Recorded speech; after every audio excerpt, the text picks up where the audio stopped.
Hai, Assalamualaikum warahmatullahi wabarakatuh. Ya, jumpa lagi kita di live Instagram kita di Enjoying Life Talk. Hari ini kita spesial banget, kita akan ngomongin sebuah topik yang lagi hangat banget pastinya. Ini yang sudah bergabung, thank you. Oke, malam hari ini saya nggak sendiri.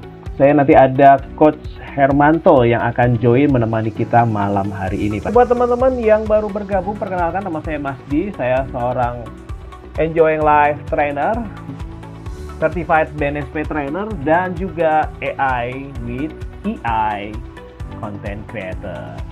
Oke teman-teman, kita akan bahas satu topik yang mungkin lebih refleksi fenomena yang ada di Indonesia hari ini pastinya. Siapa sih Pak Hermanto Kosasi ini?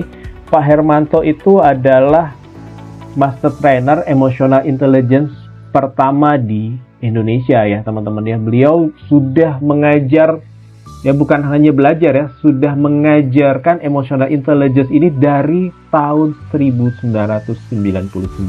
Teman semua. Ya, apa kabar Pak Hermanto malam hari ini Pak? Baik Mas Di.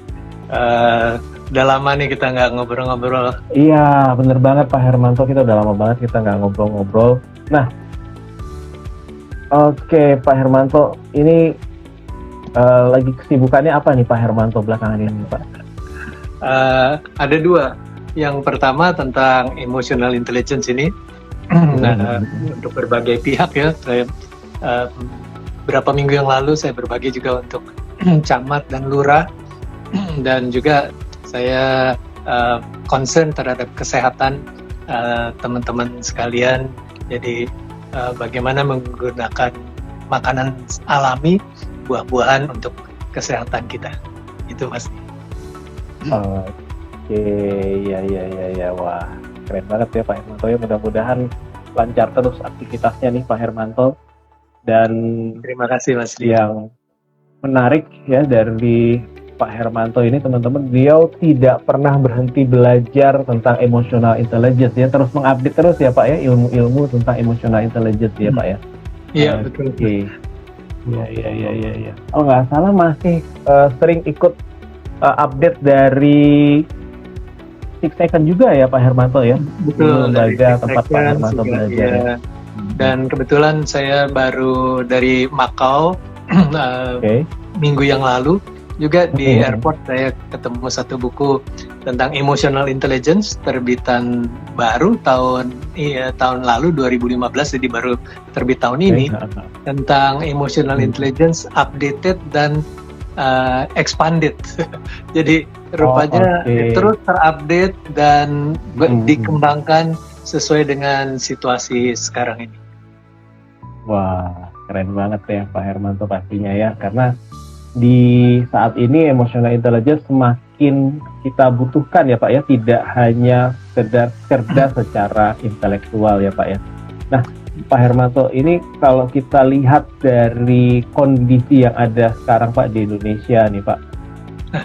Nah ini menurut Pak Hermanto belakangan ini kita merasa lebih sering melihat orang marah, mudah tersinggung, dan cepat bereaksi atas sebuah permasalahan, sehingga banyak banget kan bicara soal kemarin belum lama kita lihat di berita di Jakarta, di Matraman, dua suku saling berantem ya, belum lagi nanti ada orang yang melawan arah. Sekarang lagi banyak nih komunitas-komunitas yang ngingetin untuk para pelawan arah, justru malah galakan yang ngelawan arah gitu ya, diingetin malah galakan yang melanggar gitu ya. Nah ini kira-kira apa sih Pak yang sebenarnya terjadi di Indonesia akhir-akhir ini Pak dari sisi sudut pandang emotional intelligence Pak?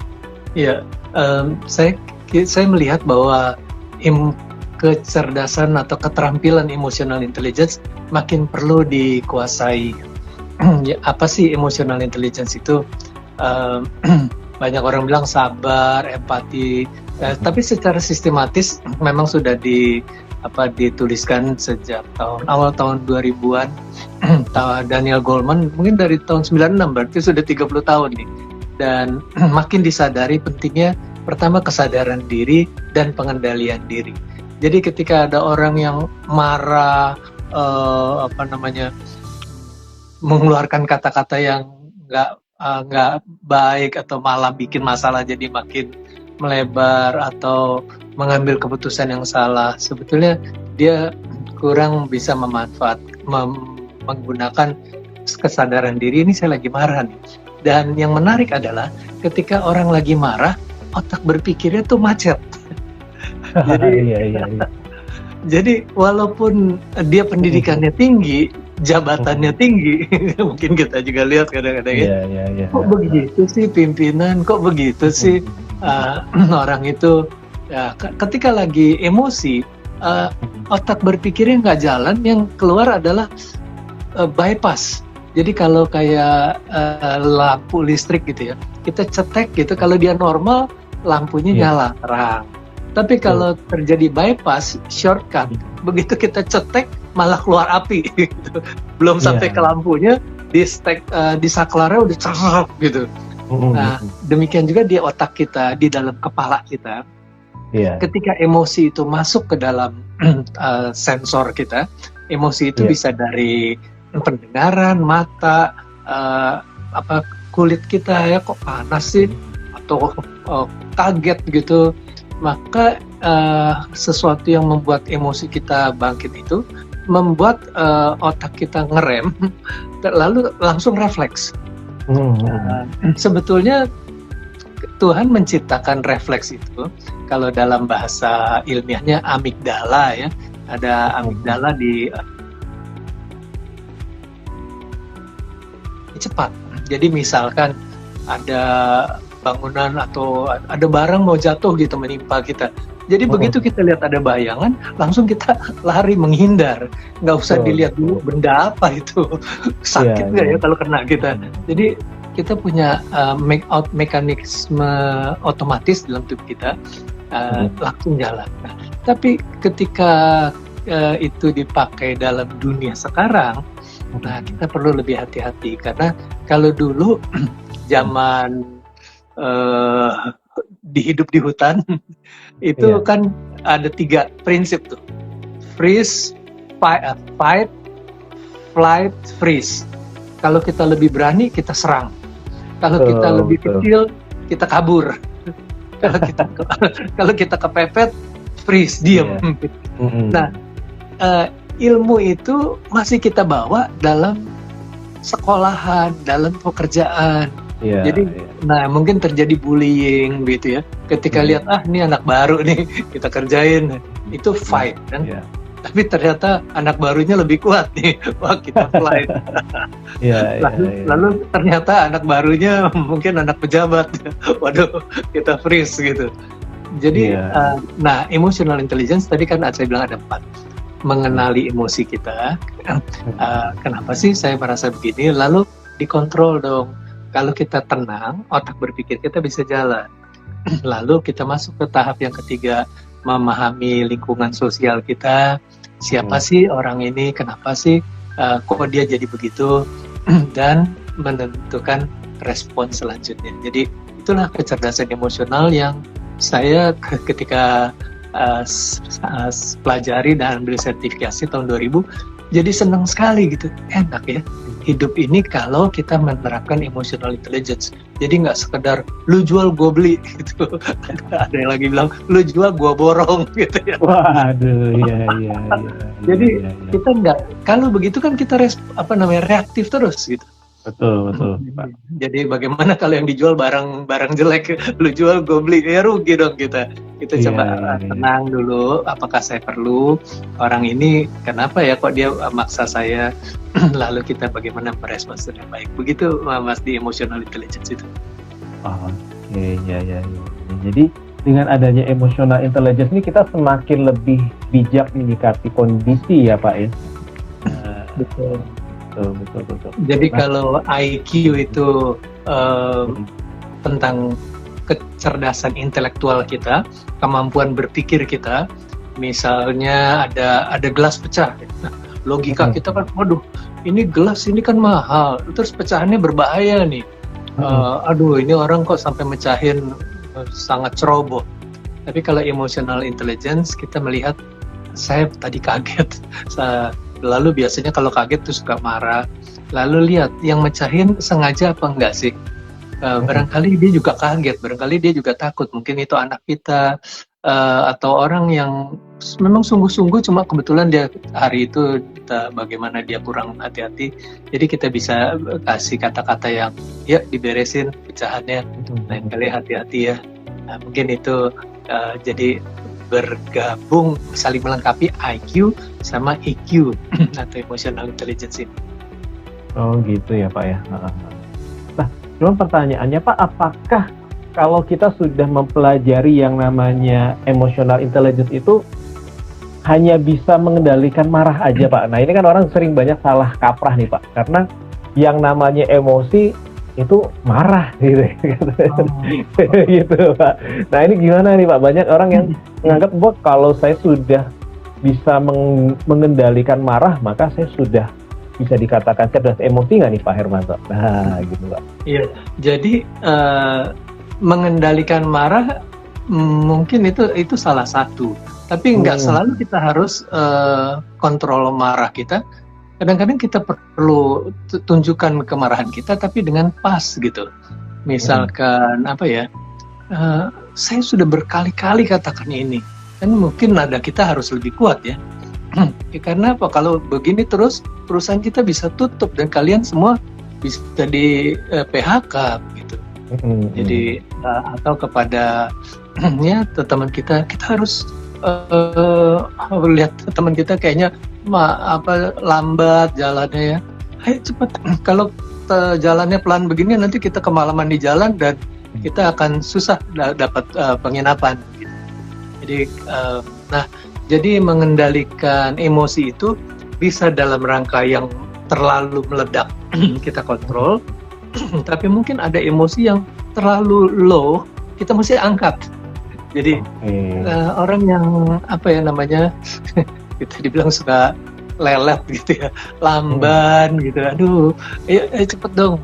Nah kita sendiri pun barangkali begitu, aduh lagi mager gitu ya, lagi malas gerak. Nah, orang yang cerdas emosi dia bisa self motivating dirinya. Saya harus semangat. Kenapa? Kalau saya malas-malas pagi-pagi, saya terlambat ke kantor. Kalau saya terlambat, mungkin image saya jelek di perusahaan. Jadi dia harus mengelola emosinya supaya jadi semangat. Kadang-kadang pekerjaan belum selesai, aduh udah sore, udah capek. Tapi tugas ini harus saya selesaikan demi apa ya? Prestasi yang saya mau capai gitu. Dan konteksnya mungkin menjelang 17-an ini ya, kita juga perlu membangkitkan semangat kita. Apakah kita puas nih sudah sekian puluh tahun merdeka gitu. Kalau kita sudah udah maksimal, good. Tapi kalau iya kayaknya saya masih kurang. Oke, apa lagi yang saya bisa lakukan untuk bisa berpartisipasi sebagai bangsa gitu Mas Dik. Oke, ya. Jadi nih makin clear ya teman-teman ya, bahwa yang namanya emosi itu bukan hanya sekedar marah ya Pak ya. Kalaupun mengendalikan marah udah oke, tapi ternyata ada hasil lain yang setelah kita mengendalikan, terus apa nih yang bisa kita dapat? Seperti itu ya Pak Hermanto ya. Nah, tambahkan Mas Di, emosi itu kalau dalam ada satu lingkaran ya di yang Six Seconds juga pakai, itu marah lalu lawannya takut. Marah. Takut. Kalau kita marah kita kontrol, tapi kalau kita rasa takut, mungkin kita juga perlu kontrol. Kalau saya takut terus, nanti saya jadi nggak ngomong apa-apa, padahal mungkin teman kita dalam bahaya, atau perusahaan kita atau keluarga kita dalam bahaya. Jadi itu informasi saya takut, ini harus dikontrol, dikendalikan. Misalnya mau usaha takut gagal. Tapi kalau nggak usaha, ya nggak dapat uang dong, nggak dapat kerja. Harus. Kemudian emosi yang lain adalah emosi happy, senang, dan sedih. Jadi kalau senang gitu, nah hati-hati, jangan sampai mungkin flexing gitu ya. Ketika wah senang, karena flexing juga kan sekarang sudah banyak yang kritik juga ya. Bahkan di China saya dengar itu bisa dihukum tuh influencer yang flexing, karena apa ya, membuat orang jadi frustrasi, kok dia bisa gitu ya, jadi agak menipu sedikit lah. Jadi rasa happy kita perlu kontrol, tapi sebaliknya rasa sedih juga kita perlu kontrol juga, kelola juga. Itu sebabnya kalau ada orang yang meninggal atau kecelakaan, kita kan memberi kata-kata penguatan. Tapi kalau nggak ada orang yang menghibur dia, ya dia perlu self manage emosi dia. Betul Pak, setuju Pak. Emosi lain lagi ini rasa kaget gitu ya, kaget, aduh deg-degan. Nah kalau kita kaget, deg-degan itu kan berkelanjutan, bisa berbahaya juga buat jantung, pikiran kita. Jadi kita perlu tenangkan diri, mungkin naik napas, lawan dari kaget mungkin antisipasi. Kayaknya nih bangunan ini sudah tua, bahaya nih kalau saya tinggal di sini ya, perlu dirapikan dulu atau atapnya apa, ya seperti itu. Jadi emosi itu kita adalah informasi untuk kita merespons dengan positif. Oke, baik. Jadi tidak hanya sekedar mengendalikan marah ya, ternyata teman-temannya tadi kayak takut juga harus bisa dikendalikan, terutama nih di kondisi sekarang nih ya Pak ya, yang Indonesia lagi nggak baik-baik aja. Nggak ada salahnya kok kita berani untuk speak up ya Pak ya, untuk bicarakan seperti topik malam hari ini nih, tapi dari sudut pandang yang tentunya lebih baik ya Pak ya, bagaimana bisa memberikan solusi untuk Indonesia yang lebih baik. Nah Pak, ini ada pertanyaan dari di DM akun Emotional Intelligence Community. Oh ya teman-teman, kita ada komunitas yang namanya Emotional Intelligence Community, adalah komunitas belajar ya Pak Hermanto ya, belajar bersama Pak Hermanto untuk semakin lebih cerdas emosinya. Jadi jangan lupa nanti teman-teman bisa follow akun Instagramnya.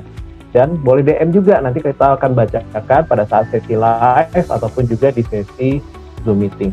Nah ini Pak, pertanyaannya ini menarik sekali nih Pak. Ketika kita sedang buru-buru nih Pak, nah terus akhirnya kecenderungannya pasti mencari jalan pintas nih. Nah nggak jarang ketika jalan pintasnya itu ternyata harus ngelawan arah nih, daripada puter baliknya jauh gitu kan. Mending lawan arah dikit deh, nggak apa-apa, kan nggak ada yang dirugiin, saya akan hati-hati kok. Nah ini gimana nih Pak Hermanto? Iya, nah dalam hal ini ya ada satu tips praktis dari emotional intelligence mengelola emosi itu, disingkat STOP, STOP. STOP, ya. Oke. S yang pertama stop, artinya jangan ambil keputusan dulu, jangan bertindak, jangan bicara dulu, lalu T-nya telaah. Sebetulnya kenapa sih saya harus melawan arah? Kira-kira ada bahayanya nggak? Kemudian apalagi risiko-risiko lainnya. Nah ini IQ kita jalan nih, telaah. Kemudian kita observasi juga. Kenapa saya kok sampai mau melawan arah? Ya mungkin saya takut terlambat, nanti saya dimarahin.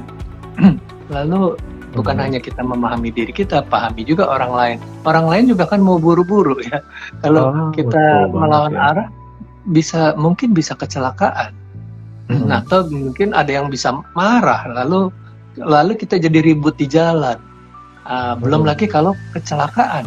Dan banyak ya terjadi ketika yang melawan arah itu, lalu mobilnya atau kendaraannya keserempet, sampai juga kemudian ya nabrak gitu. Jadi stop, telaah, lalu observasi. Sebetulnya kenapa sih? Nah, lalu P-nya terakhir, pilih.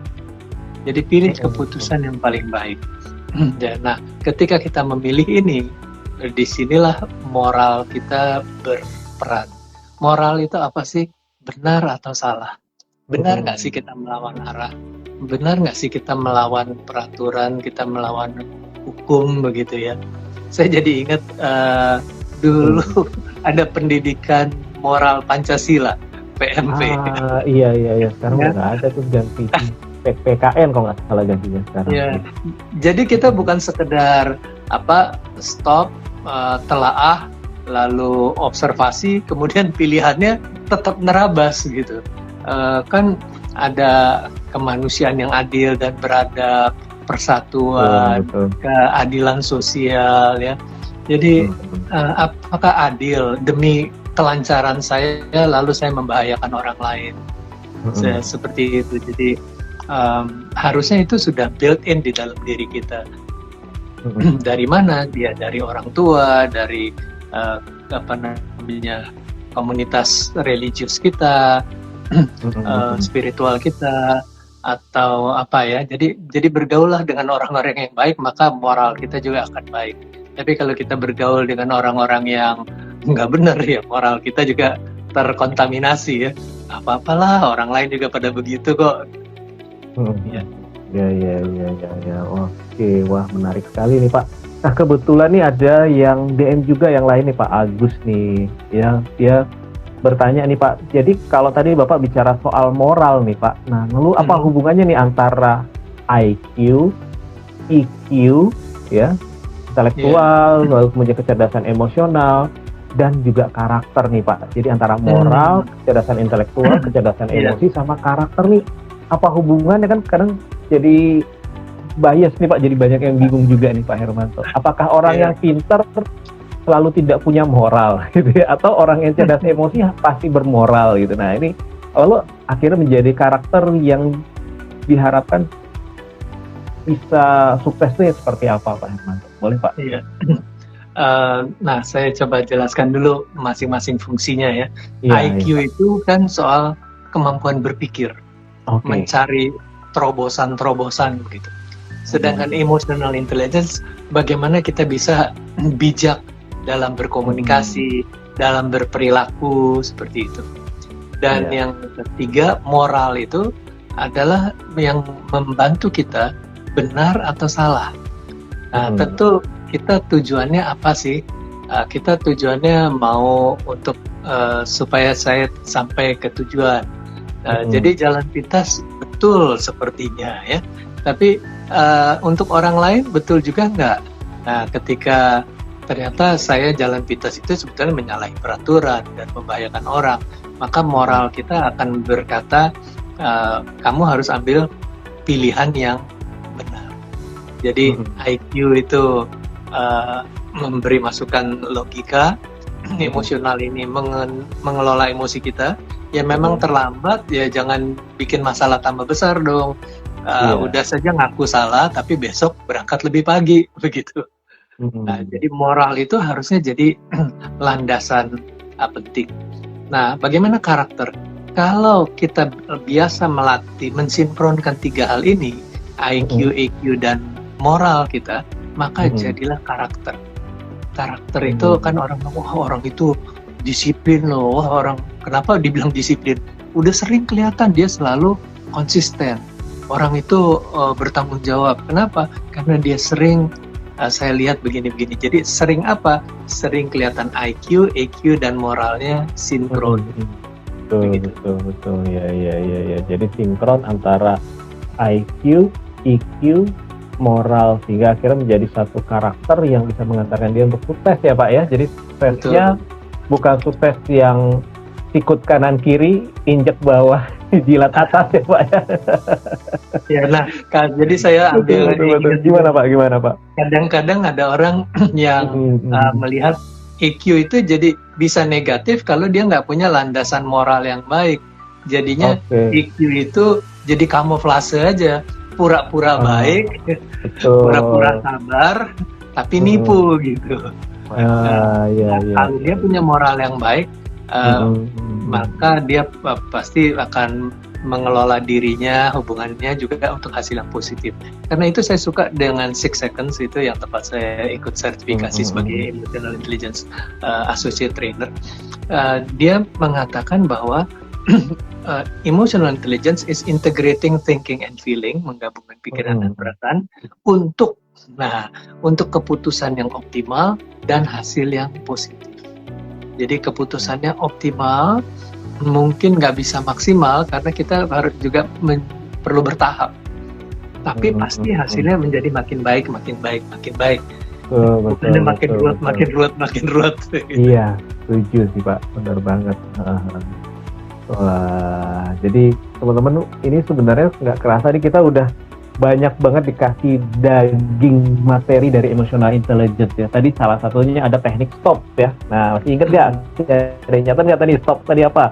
S-nya adalah stop atau berhenti, P-nya think atau telaah. Kita telaah dulu ya Pak ya sebelum melakukan mengambil keputusan, lalu kemudian O-nya adalah observasi dan P-nya baru kita pilih. Kita mau respon apa. Nah, itu tadi salah satu yang kita pelajari emotional intelligence. Nah, ini ada pertanyaan lain nih Pak, yang DM ke emotional intelligence community juga nih Pak. Nah Pak, ini kalau misalnya untuk melatih di rumah tadi udah ada stop gitu ya. Nah, untuk sebagai latihan kita agar kita nggak gampang terkecoh ya dengan banyak banget kan informasi seperti halnya hoax atau mungkin juga sekarang kan pakai AI ya, ada deepfake yang mukanya bisa diganti-ganti gitu ya. Atau kalau dulu sebelum ada deepfake itu ada SMS mama minta pulsa dulu zaman dulu. Atau ada yang nelpon pura-pura ada keluarga kita di rumah sakit untuk minta transfer segala macam. Nah, ini kan ada banyak banget nih Pak. Dan yang dimainkan kan adalah emosi nih Pak dari semua jenis fraud atau penipuan itu nih Pak. Nah, ini gimana sih Pak tipsnya supaya kita nggak terlalu gampang atau mudah tertipu nih Pak dengan berbagai modus penipuan yang makin kesini bukannya makin tambah bukan makin tambah sedikit tapi makin tambah banyak jenisnya Pak. Iya. Jadi kita tetap pakai teknik stop tadi itu ya. Jadi ketika kita dapat hoax atau deepfake yang bikin kita masa ya, terakhir saya lihat ada istri saya nanya ini bener nih ya ada seorang presenter ribut sama yang di interview gitu. Jadi ketika stop dulu, jangan forward walaupun ini berita heboh nih, stop, jangan forward, jangan komentar, jangan apa dulu, lalu telaah. Mungkin nggak sih acara presenter ini melakukan seperti itu, atau ada teman kita tiba-tiba minta dana begitu, telaah. Kemudian observasi. Jadi diri saya mungkin saya juga terbatas uang atau malah saya sih ada uang gitu ya. Tapi orang ini apa biasa dia minta uang ke saya, kayaknya nggak pernah nih. Lalu perhatikan juga kata-kata yang dia pakai. Biasanya saya kalau orang ngomong ke saya panggil ada sebutan tertentu gitu ya. Orang ini kok nyapanya umum sekali gitu. Baru kita lakukan pilihan. Mau dipercaya atau tidak nih berita ini, termasuk mau di forward atau tidak, mau dikasih komen atau tidak gitu. Saya sendiri teringat juga ada teman yang sudah lama di Batam, tiba-tiba dia WA saya mau apa begitu ya, tapi kok namanya betul tapi nomornya lain. Nomornya lain, betul. Ya. Fotonya mirip ya Pak ya? Fotonya dia. Betul. Nah, itu sering banget tuh. Jadi saya telepon ke yang nomor yang saya punya. Atau saya WA dulu, langsung dia balas. Itu bukan saya katanya. Iya. Betul. Nah, itu penting banget ya teman-teman ya. Lalu apa lagi Pak? Kalau deepfake ya memang itu lebih ini lagi ya, lebih teknologinya, karena ada fotonya, ada videonya, ada suaranya. Betul banget. Tapi kita sekarang juga harus stop, lalu telaah. Memang sekarang yang nipu juga bisa seperti asli. Lalu observasi lagi kata-katanya, apa benar dia mengatakan ini kan bukan bidangnya misalnya. Lalu kita pilih tindakan kita yang terbaik, termasuk konfirmasi. Sekarang juga bisa cek di Google kan, ini hoax atau bukan gitu. Betul. Yes, benar banget ya teman-teman ya. Jadi sekarang tuh sebenarnya udah banyak ya yang kita bisa cek salah satunya di komdigi.go.id. Nah, ini pesan sponsor dulu nih Pak Hermanto ya. Di komdigi.go.id ada satu mini site yang memuat berita-berita hoax yang ada ya, berita-berita hoax yang ada, termasuk salah satunya hoax tentang pejalan kaki akan dikenain pajak, itu hoax ya. Jadi jalan kaki itu sehat, masa iya orang jalan kaki dikenain pajak, itu hoax ya teman-teman ya, itu sempat viral juga. Lalu kemudian tadi kalau yang Pak Hermanto sampaikan tadi, teman-teman, ada yang wajahnya mirip dengan orang yang kita kenal atau mungkin bisa jadi keluarga kita, tapi nomornya berbeda. Tadi, ingat tadi stop tadi ya Pak ya, stop, telaah, terus kemudian observasi, lalu kemudian kita pilihnya gimana? Pilihnya kita hubungi orang yang memang betul-betul kita simpan nomornya di HP kita pastinya. Dan jangan lupa teman-teman, untuk bisa mengurangi nih si pelaku ini terus-terusan bisa menipu, teman-teman jangan lupa masuk ke website aduanomor.id, punyanya Komdigi ya, aduanomor.id. Silakan teman-teman nanti masukkan tuh nomor orang yang penipunya tadi, supaya apa, nomornya diblokir sama Komdigi teman-teman ya. Dan itu membuat kita jadi lebih tenang. Kalau yang urusan dana penipuan segala macam teman-teman, nah OJK sudah membentuk yang namanya Anti Scam Center Indonesia ya teman-teman ya. Anti Scam Center Indonesia, teman-teman nanti bisa masuk ke websitenya untuk bisa melaporkan segera kalau misalnya ada terjadi penipuan dari transaksi ataupun juga transfer dananya teman-teman. iasc.ojk.go.id. Silahkan teman-teman ketika ada hal-hal yang barangkali teman-teman ada penipuan segala macam, langsung aja lapor ke iasc.ojk.go.id. Supaya apa? Supaya teman-teman bisa segera nih diblokir rekening si penipunya, dan mudah-mudahan ya teman-teman uangnya masih bisa kembali. Kenapa saya bilang mudah-mudahan? Karena sekarang udah modusnya macam-macam tuh. Kadang rekening si penerimanya itu dalam hitungan detik Pak, itu langsung dipecah tuh dana yang kita transfer ke berbagai virtual account, bahkan masuk ke kripto. Nah itu menyulitkan pihak baik itu dari sisi PPATK maupun juga kepolisian dalam melacak rekening tersebut. Jadi teman-teman, sebelum itu terjadi, ingat stop tadi ya. Apa tadi? Stop, terus kemudian kita telaah, kita observasi, lalu kemudian kita pilihnya apa? Pilih untuk tidak transfer dulu ya, sebelum kita konfirmasi ya Pak Hermanto ya. Iya, Oke, betul.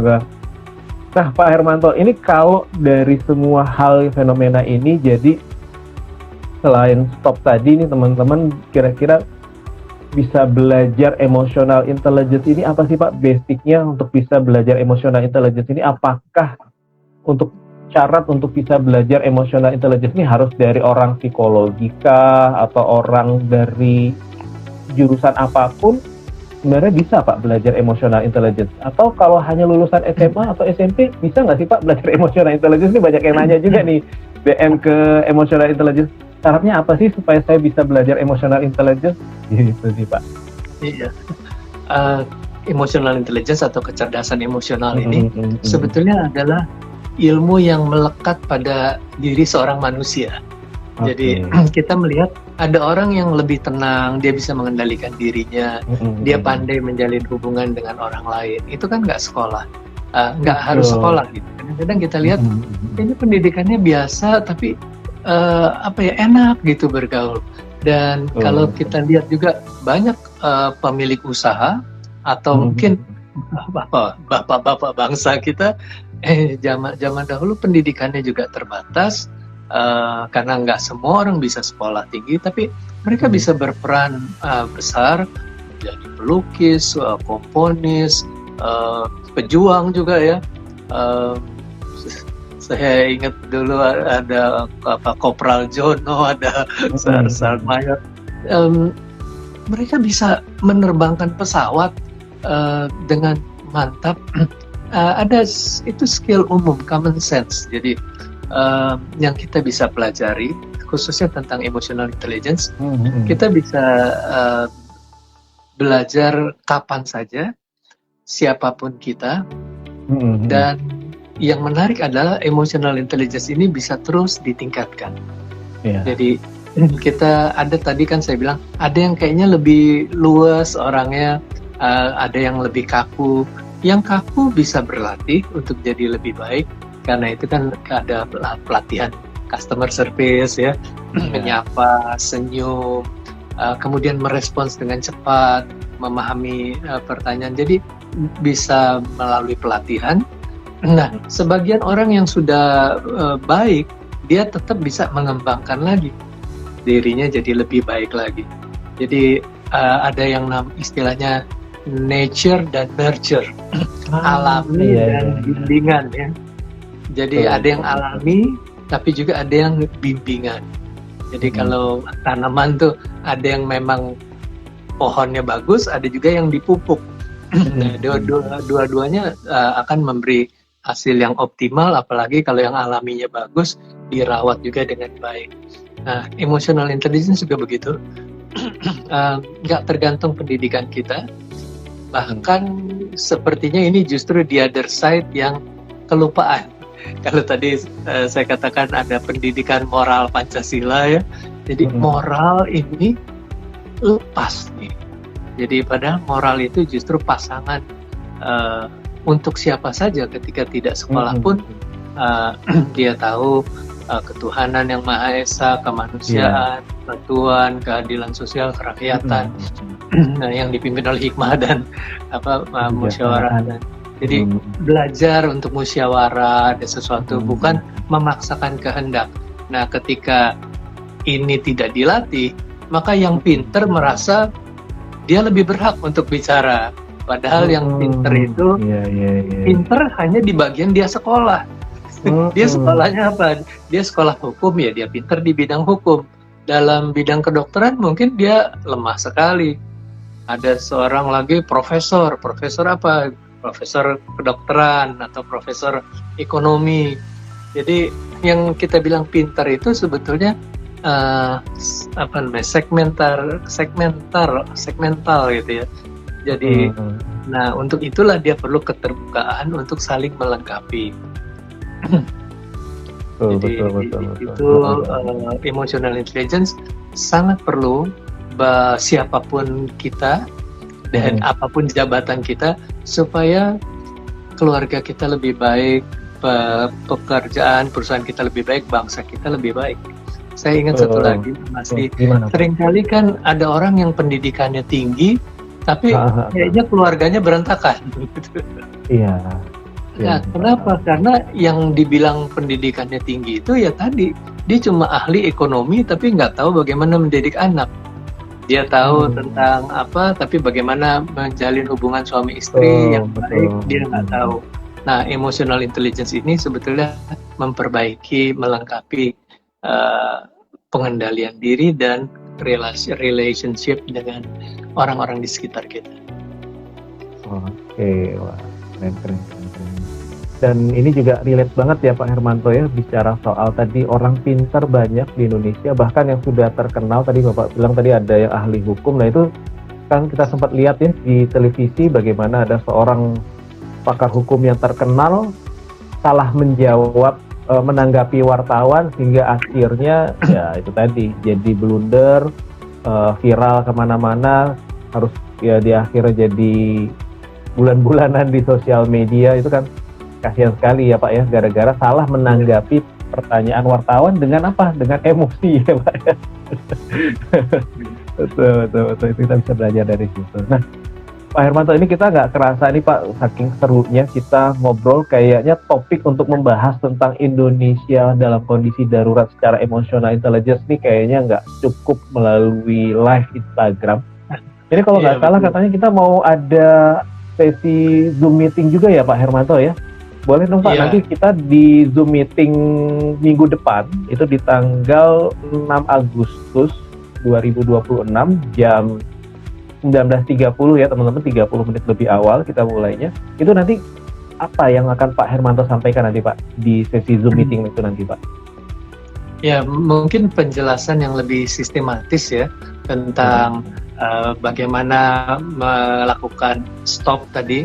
Kan kadang-kadang ya saya tahu saya mesti mengendalikan diri, tapi kalau udah emosi gimana gitu.